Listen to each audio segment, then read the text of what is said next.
Archivist, y'all. Exclusively interviewing Kid Capri. And who is Mr. Trick of all trades, the classic, the legendary Kid Capri. Yes, yes, y'all. To the beach, y'all.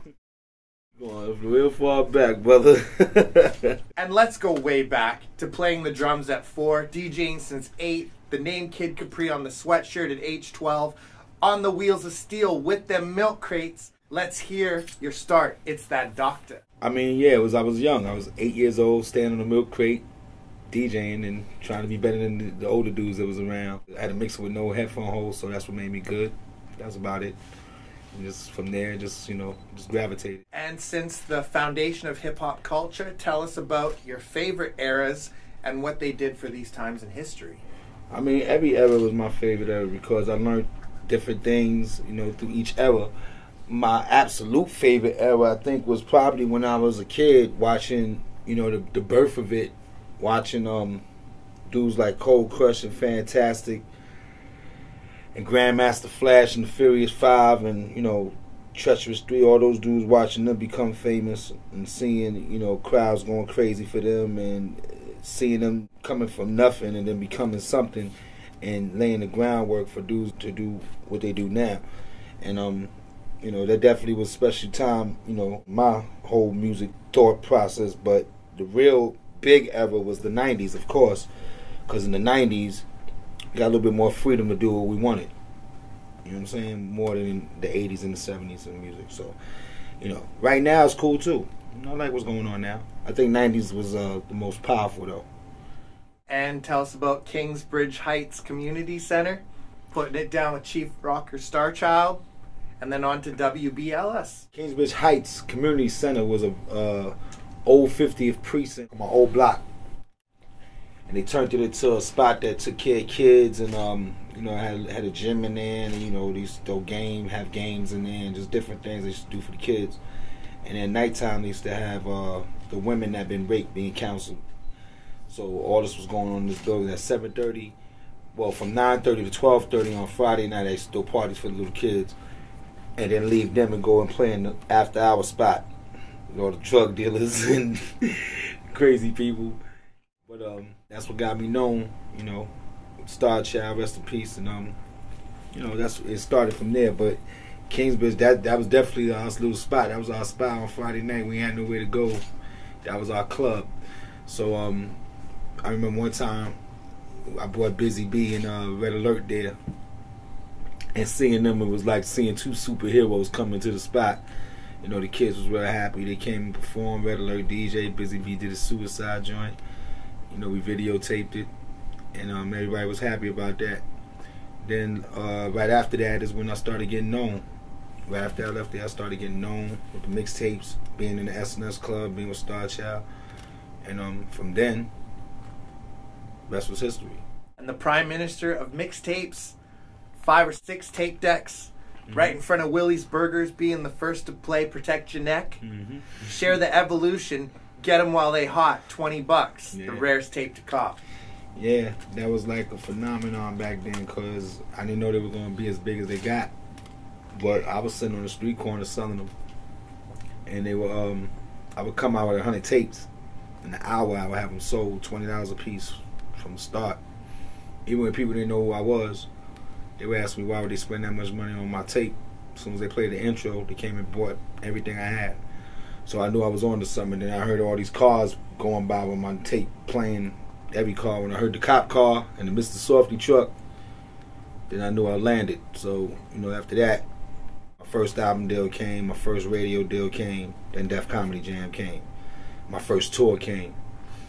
And then from then on, I just levitated, kept going and started a whole trail of what DJs do today.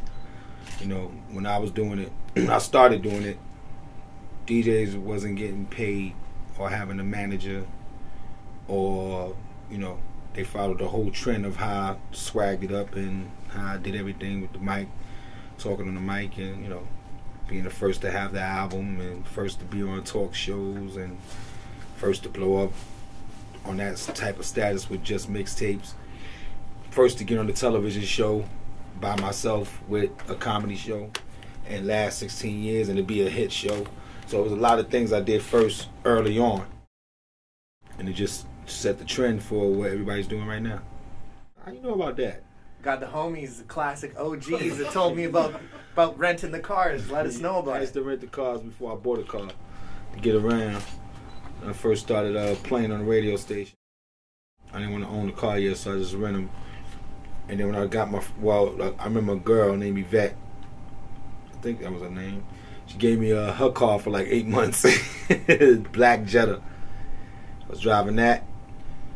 Then a little bit later on, I went and bought my first car, which was a Blazer.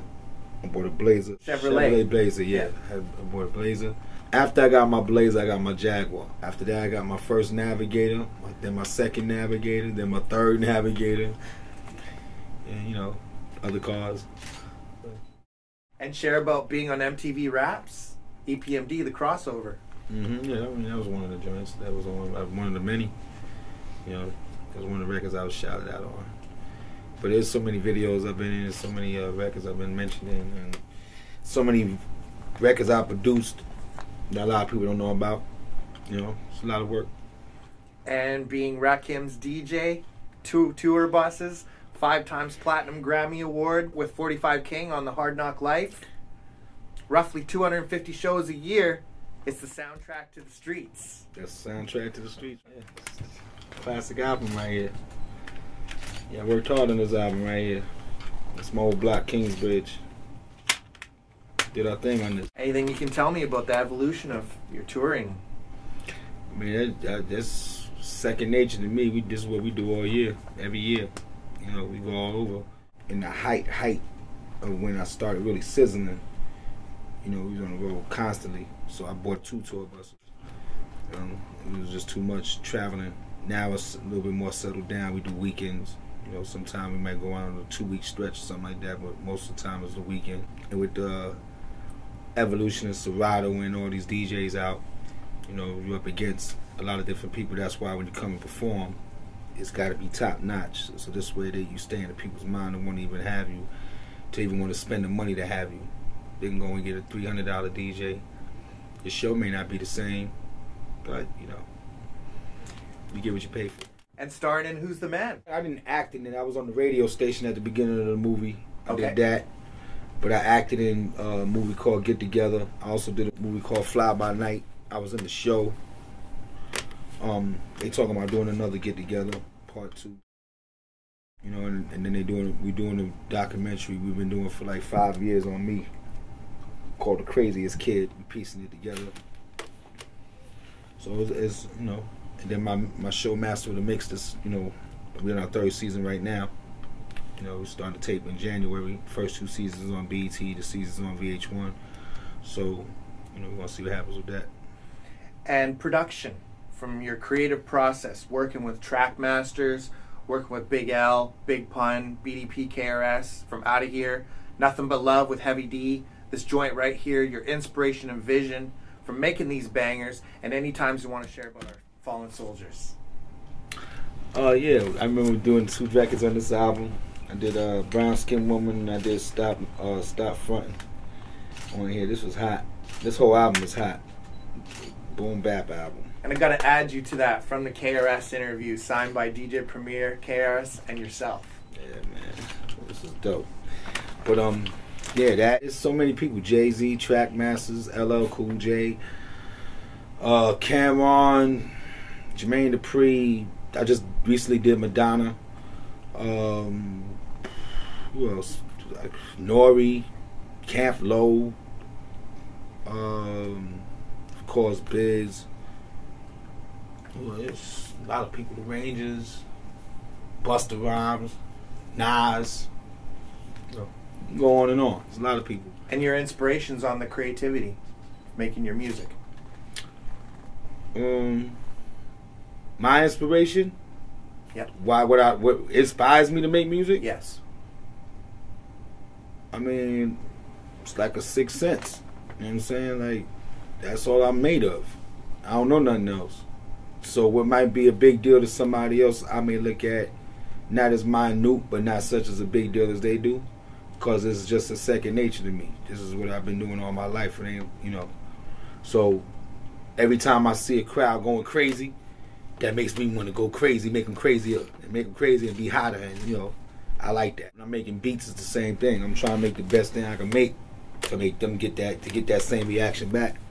And growing up, who was your idol, and how long did it take you to master the tricks on the wheels of steel? I only had one idol, and that was James Brown. If you ask me who my hip hop idol was, I don't know, a whole lot of them. Starting with Grandmaster Flash, and a whole lot of them. What kind of books do you like to read? I don't read a lot. I don't read a lot of books. I have a lot of books. I have all the books, all the ones that you really need. I have them all. Sometimes I go through them, but I be so much into my music thing. You know what I'm saying? So unless I'm on an airplane or something like that, I might read every now and then, but not a real big reader. And your best times on Def Comedy Jam, you like to share? The whole time I've been there. And No Kiddin' Records, newer mixtapes, The Whole World of David Love, Craziest Kid, your tequila brand, Master of the Mix, Hip Hop Honors, many times. What does it take to be the best? I love your mentality. I don't ever say I'm the best. I don't ever think I'm the best. Okay. People might say that, but I don't know. I say I'm the world's greatest. But the world's greatest means different than saying you the best. The world's great, and my interpretation of what the world's greatest for me means is the accomplishments I made throughout my whole career and what I did to move a whole nation of DJs, to make them see what I seen, to make them look at it the way I look at it. Before me, they didn't look at it like that. They just did whatever. There was DJs that wouldn't touch a microphone. Now they do. And when they did touch it, it didn't sound right. Now they do. So pretty much that's it. And touring with Sean Combs for the Family World Tour, LL Cool J, Aaliyah, Busta Rhymes, Lil' Kim. List goes on. The largest crowd you've ever rocked. And your party with Donald Trump. Did a party in Donald Trump's house. Me and Puff and the Williams sisters, tennis girls. We had to do a benefit at Donald Trump's house one time. That was pretty hot. But I was more impressed with doing a party with Martha Stewart than Donald Trump. There ain't too many people that could say they did that. Matter of fact, there ain't too many hip-hop people besides my man and brother 45 King that could say they produced a record for Madonna. So I did a lot of good stuff. I'm a Grammy Award producer. If I never did it again, I already did it. So, got 2 hit TV shows. Legacy is pretty good. And the largest crowd you've ever rocked? Maybe 50,000. About 50,000 people. But I rock crowds 20, 30, 40,000 every night on different tours. So it's always, those big crowds. But my whole thing when I get to those shows is my attitude is I don't care who's on the show and how big they are. I'm trying to stomp them out. I'm trying to be the best thing on that stage. I'm trying to be the one you talk about out of everybody. And every tour I've been on, it pretty much been like that a lot. It been like that a lot, where I leave a scar on that tour. They know that, I watched artists come out 45 minutes, an hour after me just because they want the crowd to calm down from this pandemonium I brought to them. And they want that same thing. So they had to follow that. And I watched people, big names, do that. You know what I'm saying? So, and it's not something I pat myself on the back for, but I kind of am because I do it as a DJ. It never been done before. You know what I'm saying? And to be able to handle up to somebody that sells 3 platinum albums and I'm able to get the same response, if not better, that's an accomplishment. That, you know what I'm saying? That's a good thing. You know what I mean? And, so that's I always think about that. And that's what makes me keep doing what I'm doing. You know what I'm saying? As hard as I try to do it. And the best hip-hop memory you've been part of or contributed to? Shutting the garden down for Aaliyah.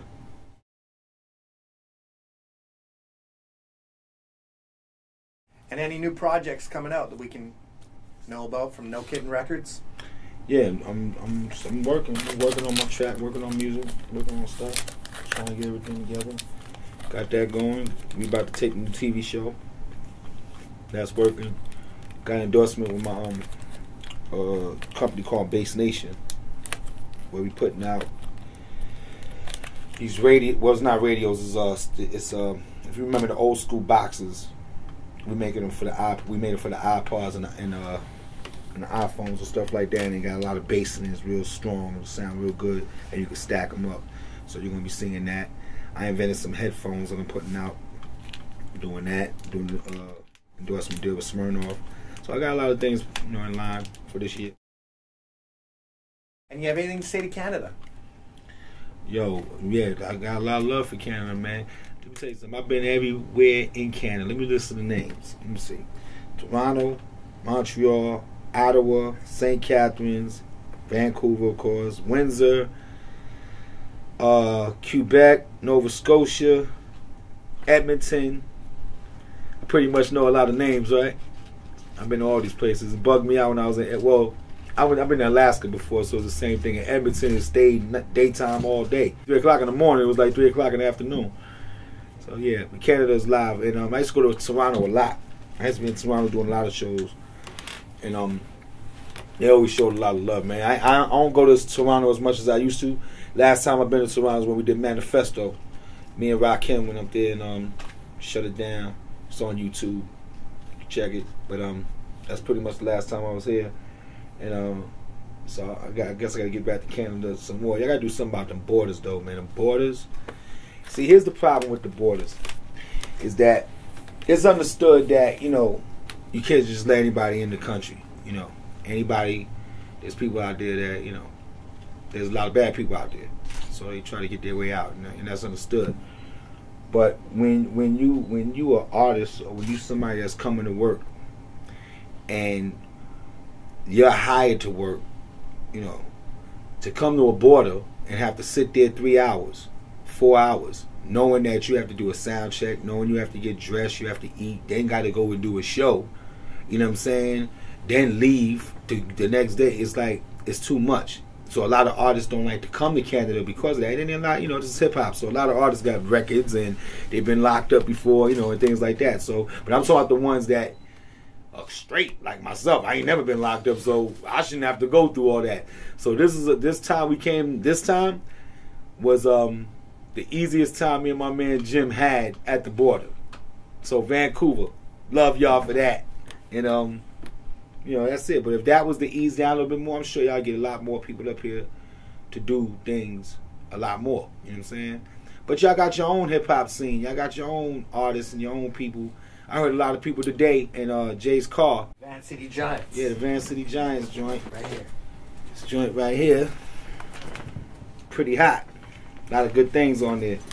And then I also see the baseball card. See, y'all doing your thing out here, man. This is what I'm talking about. Like, y'all don't really need us to come up here. Y'all got your own little circuit. But, we like coming. You know what I'm saying? It's a different country. And, it's hip-hop, so we supposed to be here doing it. You know what I mean? And we go through our little things at the border for y'all. We want y'all to know that. We do go through our little bullshit. You know what I'm saying? But especially the artists that continuously come to Canada. You could tell by their passports how many times they've been here. So from that alone, it should ease off. But other than that, I have fun up here, man. Your favorite place to tour? I don't really have one. Okay. Been everywhere. Okay. And you got any shouts? No Kidding Records, Asti Management, Canada. And shouts to Kid CAPRI, Christy, Jay Swing, those MFs. And this is The Archivist, and you already know the name, y'all. Know what it is.